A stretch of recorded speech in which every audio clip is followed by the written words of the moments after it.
Lama-lama ya. Iya. Islam itu benar. Jadi nggak boleh. Kali mak pakai sikut tak kayak gini. Iya. Kalau kaki. Ada gini kan juga.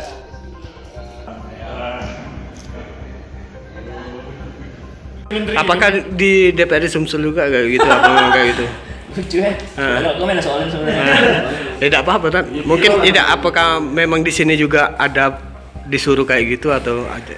Nggak ada. Jadi istilah salaman model baru karena takut tular itu aku kira ya ini apa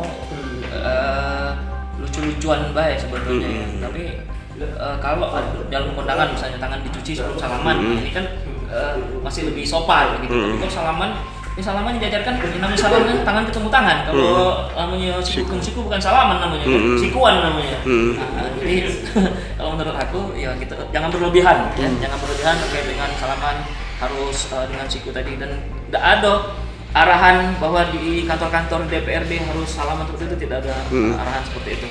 Termasuk imbauan tidak setuju untuk salaman harus yang ini. Ya kita normal-normal menghadapinya. Termasuk imbauan WHO cuman salaman kayak gini, Iya. tidak usah ya. Justru itu akan meninggalkan ini apa namanya budaya lokal kita, bertemu bersalaman, bertatap muka. Jadi lama-lama akan hilang ini kita karakter budaya bangsa kita dengan salaman itu. Siap. Jangan sampai itu hilang.